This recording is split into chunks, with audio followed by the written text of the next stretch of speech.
সূরা ইব্রাহিম। রহমান রহিম আল্লাহ তাআলার নামে। আলিফ লাম রা।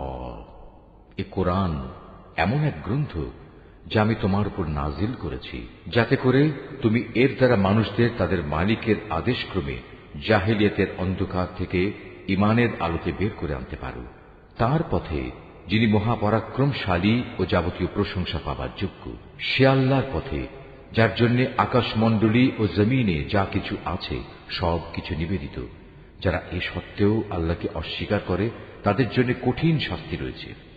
এ শাস্তি তাদের জন্য যারা পার্থিব জীবনকে পরকালীন জীবনের উপর প্রাধান্য দেয়, মানুষদের আল্লাহর সহজ সরল পথ থেকে দূরে সরিয়ে রাখতে চায়, সর্বোপরি এ পথটাকে নিজেদের খেয়াল খুশি মতো বাঁকা করতে চায়। এরাই হচ্ছে সেসব লোক যারা মারাত্মক গুমরাহিতে নিমজ্জিত রয়েছে। আমি কোন নবী এমন পাঠাইনি যে নবী তার জাতির মাতৃভাষায় আমার বাণী তাদের কাছে পৌঁছায়নি, যাতে করে সে তাদের কাছে আমার আয়াত পরিষ্কার করে বুঝিয়ে বলতে পারে। অতঃপর আল্লাহ তাআলা যাকে চান তাকে গোমরা করেন, আবার যাকে তিনি চান তাকে সঠিক পথে পরিচালিত করেন। তিনি মহাপরাক্রমশালী ও মহাকুশলী। আমি মূসাকে অবশ্যই আমার নিদর্শনসমূহ দিয়ে তার জাতির কাছে পাঠিয়েছি। আমি আদেশ দিয়েছিলাম, তুমি বের করে নিয়ে এসো তোমার জাতিকে জাহিলিয়াতের অন্ধকার থেকে ঈমানের আলোতে, এবং তুমি তাদের আল্লাহর অনুগ্রহের বিশেষ দিনগুলোর কথা স্মরণ করাও। যারা একান্ত ধৈর্যশীল ও পরম কৃতজ্ঞতা পরায়ণ, তাদের জন্য এ ঘটনার মাঝে অনেক নিদর্শন রয়েছে।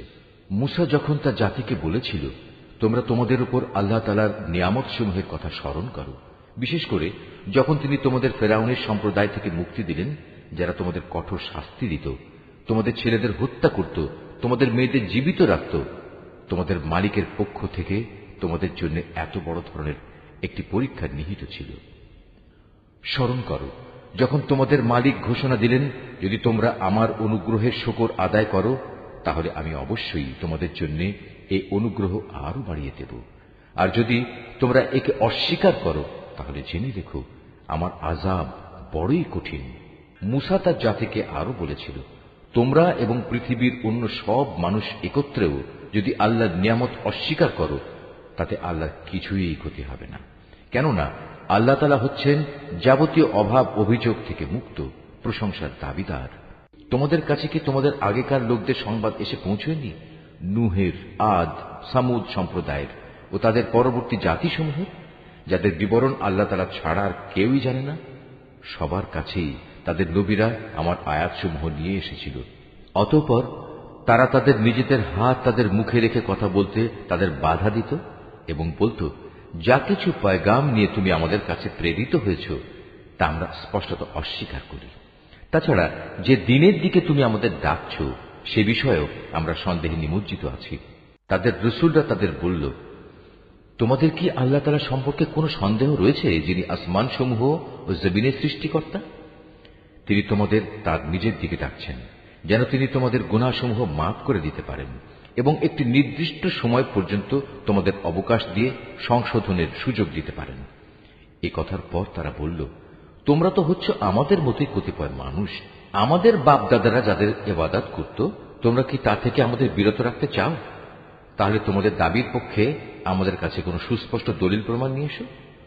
নবীরা তাদের বলল, এটা ঠিক, আমরা তোমাদের মতো কতিপয় মানুষ ছাড়ার অন্য কিছু নই, কিন্তু আল্লাহ তাআলা তাঁর বান্দাদের মধ্যে থেকে যাকে চান নবুয়তের দায়িত্ব দিয়ে তার উপর তিনি অনুগ্রহ করেন, আর আল্লাহ তাআলার অনুমতি ব্যতি রেখে দলিল উপস্থাপনের কোনো ক্ষমতাই আমাদের নেই। আর ঈমানদারদের তো এসব ব্যাপারে আল্লাহর ফয়সালার উপরে নির্ভর করা উচিত। তাছাড়া আমরা আল্লাহ তাআলার উপর নির্ভর করবই বা না কেন? তিনি আমাদের জাহেলিয়াতের অন্ধকার থেকে আলোর পথসমূহে হেদায়েত দান করেছেন। এই আলোর পথে তোমরা আমাদের যে কষ্ট দিচ্ছ তাতে অবশ্যই আমরা ধৈর্য ধারণ করব।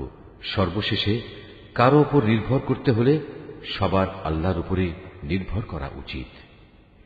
কাফেররা তাদের রসুলদের বলল, আমাদের ধর্মীয় গোত্রে তোমাদের ফিরে আসতেই হবে, নতুবা আমরা তোমাদের আমাদের দেশ থেকে বহিষ্কার করে দেব। অতঃপর ঘটনা চরমে পৌঁছলে তাদের মালিক তাদের কাছে এই বলে ওহী পাঠালেন, আমি অবশ্যই জালেমদের বিনাশ করে দেব, আর তাদের নির্মূল করে দেওয়ার পর তাদের জায়গায় আমি অবশ্যই তোমাদের প্রতিষ্ঠিত করব। আমার এই পুরস্কার এমন প্রতিটি মানুষের জন্য যে ব্যক্তি আমার সামনে জবাবদিহিতার জন্য দাঁড়ানোকে ভয় করে এবং আমার কঠোর শাস্তিকেও ভয় করে, এর মোকাবেলায় ওরা একটা চূড়ান্ত ফয়সালা চাইল, আর সে ফয়সালা মোতাবেক প্রত্যেক দুরাচার ও স্বৈরাচারী ব্যক্তি ধ্বংস হয়ে গেল। তার একটু পিছনেই রয়েছে জাহান্নাম, সেখানে তাকে গলিত পুঁজ জাতীয় পানি পান করানো হবে। সে অতি কষ্টে তা গলধকরণ করতে চাইবে, কিন্তু গলধকরণ করা তার পক্ষে কোনো মতেই সম্ভব হবে না। উপরন্তু চার দিক থেকেই তার উপর মৃত্যু আসবে, কিন্তু সে কোনো মতেই মরবে না, বরং তার পেছনে থাকবে কঠোর আযাব। যারা তাদের মালিককে অস্বীকার করে তাদের ভালো কাজের প্রতিফল পাওয়ার উদাহরণ হচ্ছে ছাই ভস্যের একটি স্তূপের মতো।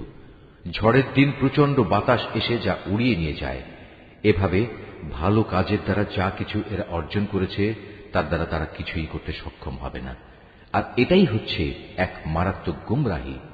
হে মানুষ, তুমি কি দেখতে পাও না আল্লাহ তাআলা আসমান সমূহ ও জমিনকে যথাবিধি সৃষ্টি করেছেন? তোমরা যদি এর উপর না চলো তাহলে তিনি ইচ্ছা করলে এই জমিন থেকে তোমাদের অস্তিত্ব বিলুপ্ত করে নতুন কোন সৃষ্টি তোমাদের জায়গায় আনায়ন করতে পারেন। আর এটা বিপুল ক্ষমতাবান আল্লাহর কাছে মোটেই কঠিন কিছু নয়। মহাবিচারের দিন তারা সবাই আল্লাহর সামনে উপস্থিত হবে। যারা দুনিয়ায় দুর্বল ছিল তারা তাদের উদ্দেশ্য করে যারা অহংকার করত বলবে, দুনিয়ায় আমরা তো তোমাদের অনুসারেই ছিলাম, আজ কি তোমরা আল্লাহর আযাব থেকে সামান্য কিছু হলেও আমাদের জন্য কম করতে পারবে? তারা বলবে, আল্লাহ তাআলা যদি আমাদের আজ নাজাতের কোনো পথ দেখিয়ে দিতেন তাহলে আমরা তোমাদেরও তা দেখিয়ে দিতাম। মূলত আজ আমরা ধৈর্য ধরি কিংবা ধৈর্যহারা হই, উভয়টাই আমাদের জন্য সমান কথা। আল্লাহর আযাব থেকে আজ আমাদের কোনোই নিষ্কৃতি নেই। যখন বিচার ফয়সালা হয়ে যাবে তখন শয়তান জাহান্নামীদের বলবে, আল্লাহ তাআলা তোমাদের সাথে যে ওয়াদা করেছেন তা ছিল সত্য ওয়াদা। আমিও তোমাদের সাথে একটি ওয়াদা করেছিলাম, কিন্তু আমি তোমাদের সাথে ওয়াদার বরখেলাপ করেছি। আসলে তোমাদের উপর আমার তো কোনো আধিপত্য ছিল না, আমি তো শুধু এটুকুই করেছি, তোমাদের আমার দিকে ডেকেছি, অতঃপর আমার ডাকে তোমরা সাড়া দিয়েছ। তাই আজ আমার প্রতি তোমরা কোন রকম দোষারোপ করো না, বরং তোমরা তোমাদের নিজেদের উপরই দোষারোপ করো। আজ আমি যেমন তোমাদের উদ্ধারে কোন রকম সাহায্য করতে পারবো না, তেমনি তোমরাও আমার উদ্ধারে কোনো সাহায্য করতে পারবে না। তোমরা যে আগে আমাকে আল্লাহর শরীক বানিয়েছ আমি তাও আজ অস্বীকার করছি। এমন সময় আল্লাহর ঘোষণা আসবে, অবশ্যই জালেমদের জন্য রয়েছে কঠিন আযাব। অপরদিকে যারা আল্লাহ তাআলার উপর ঈমান আনে এবং সে অনুযায়ী নেক কাজ করে তাদের এমন এক জান্নাতে প্রবেশ করানো হবে যার পাদদেশে প্রবাহিত হবে রং বেরঙের ঝর্ণাধারা। সেখানে তারা তাদের মালিকের অনুমতিক্রমে অনন্তকাল অবস্থান করবে। সেখানে চারিদিক থেকে সালাম সালাম বলে তাদের অভিবাদন হবে। তুমি কি লক্ষ্য করনি আল্লাহ তাআলা কালেমায়ে তাইয়্যিবার কি সুন্দর উপমা পেশ করেছেন? এই কালেমা যেন একটি উৎকৃষ্ট জাতের গাছ, যার মূল জমিনে সুদৃঢ়, যার শাখা প্রশাখা আসমানে বিস্তৃত, সেটি প্রতি মৌসুমে তার মালিকের আদেশে ফল দান করে। আল্লাহ তাআলা মানুষদের জন্য এভাবেই উপমা পেশ করেন, যাতে করে তারা এসব উপমা থেকে শিক্ষা গ্রহণ করতে পারে। আবার খারাপ কালেমার তুলনা হচ্ছে একটি নিকৃষ্ট বৃক্ষের মতো, যাকে জমিনের উপরিভাগ থেকেই মূলোৎপাটন করে ফেলা হয়েছে, এর কোন রকম স্থায়িত্বও নেই। আল্লাহ তাআলা ঈমানদারদের তার শাশ্বত কালেমা দ্বারা মজবুত রাখেন। দুনিয়ার জীবনে এবং পরকালীন জীবনে জালেমদের আল্লাহ তাআলা এমনি করেই বিভ্রান্তিতে রাখেন। তিনি যখন যা চান তাই করেন। হে নবী, তুমি কি তাদের অবস্থা পর্যবেক্ষণ করনি যারা আল্লাহ তাআলার নিয়ামত অস্বীকার করার মাধ্যমে তাকে বদলে দিয়েছে? পরিণামে তারা নিজেদের জাতিকে ধ্বংসের এক চরম স্তরে নামিয়ে এনেছে। জাহান্নামের অতলে, যেখানে তারা সবাই প্রবেশ করবে, কত নিকৃষ্ট সেই বাসস্থান। এরা আল্লাহ তাআলার জন্য তার কিছু সমকক্ষ উদ্ভাবন করে নিয়েছে, যাতে করে সাধারণ মানুষদের তার পথ থেকে বিভ্রান্ত করতে পারে। হে নবী, এদের তুমি বলো, সামান্য কিছুদিনের জন্য তোমরা ভোগ করে নাও, কেননা অচিরেই জাহান্নামের আগুনের দিকে তোমাদের ফিরে যেতে হবে। হে নবী, আমার যে বান্দা ঈমান এনেছে তুমি তাদের বলো তারা যেন নামাজ প্রতিষ্ঠা করে এবং আমি তাদের যে রিজিক দিয়েছি তা থেকে যেন তারা আমারই পথে ব্যয় করে, গোপনে কিংবা প্রকাশ্যে।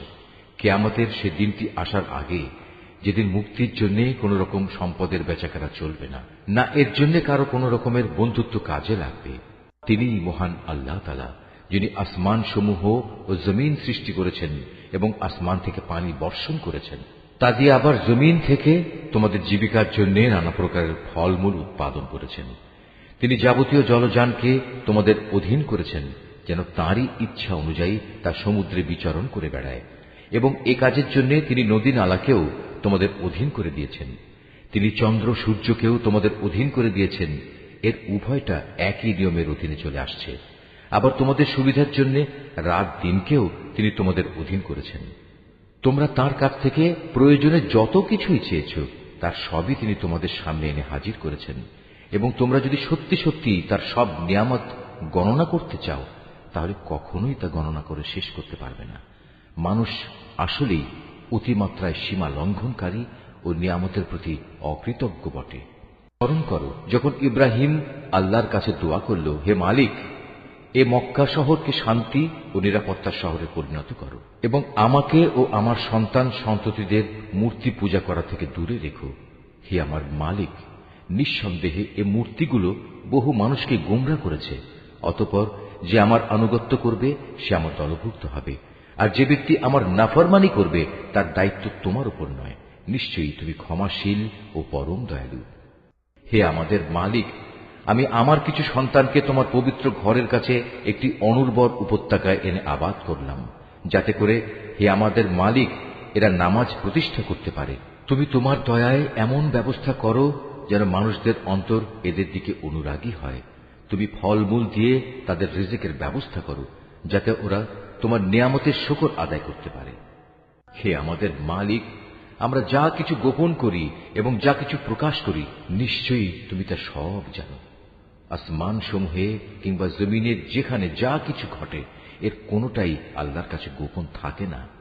সব প্রশংসা আল্লাহ তাআলার জন্য, যিনি আমাকে আমার এ বৃদ্ধ বয়সে ইসমাইল ও ইসহাক তুল্য দুটো নেক সন্তান দান করেছেন। অবশ্যই আমার মালিক তার বান্দাদের দোয়া শোনেন। হে আমার মালিক, তুমি আমাকে নামাজ প্রতিষ্ঠাকারী বানাও, আমার সন্তানদের মাঝ থেকেও নামাজি বান্দা বানাও। হে আমাদের মালিক, আমার দোয়া তুমি কবুল করো। হে আমাদের মালিক, যেদিন চূড়ান্ত হিসাব কিতাব হবে, সেদিন তুমি আমাকে, আমার পিতা মাতাকে এবং সকল ঈমানদার মানুষদের তোমার অনুগ্রহ দ্বারা ক্ষমা করে দিও। হে নবী, তুমি কখনো মনে করো না এ জালেমরা যা কিছু করে যাচ্ছে তা থেকে আল্লাহ তাআলা গাফিল রয়েছেন। আসলে তিনি তাদের সেদিন আসা পর্যন্ত অবকাশ দিয়ে রাখছেন, যেদিন তাদের চক্ষু স্থির হয়ে যাবে। তারা আকাশের দিকে চেয়ে ভীত সন্ত্রস্ত অবস্থায় দৌড়তে থাকবে।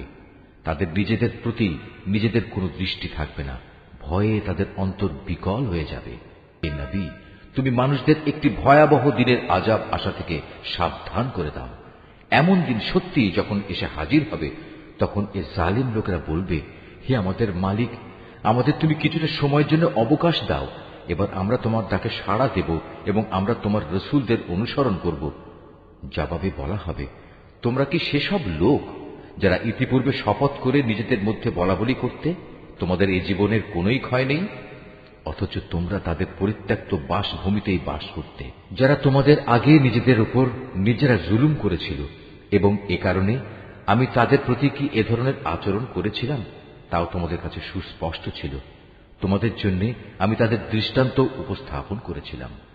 সোজা পথে এরা বিভিন্ন চক্রান্তের পন্থা অবলম্বন করেছে। আল্লাহর কাছে তাদের সেসব চক্রান্ত লিপিবদ্ধ আছে, যদিও তাদের সে চক্রান্ত দেখে মনে হচ্ছিল তা বুঝি পাহাড় টলিয়ে দিতে পারবে।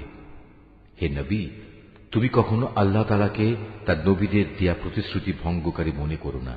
অবশ্যই আল্লাহ তাআলা মহাপরাক্রমশালী ও প্রতিশোধ গ্রহণকারী। প্রতিশোধ হবে সেদিন যেদিন এ পৃথিবী ভিন্ন আরেক পৃথিবী দ্বারা পরিবর্তিত হয়ে যাবে। একইভাবে আসমানসমূহ ভিন্ন আসমানসমূহ দ্বারা বদলে যাবে এবং মানুষরা সব হিসাবের জন্য এক মহা ক্ষমতাধর মালিকের সামনে গিয়ে হাজির হবে। সেদিন তুমি অপরাধীদের সবাইকে শৃঙ্খলিত অবস্থায় দেখতে পাবে। ওদের পোশাক হবে আলকাত্রার মতো বিভৎস, তাদের মুখমণ্ডল আগুন আচ্ছাদিত করে রাখবে। এটা এই কারণে আল্লাহ তাআলা প্রতিটি অপরাধী ব্যক্তিকেই তার কর্মের প্রতিফল দেবেন। অবশ্যই আল্লাহ তাআলা হিসাব গ্রহণে অত্যন্ত তৎপর।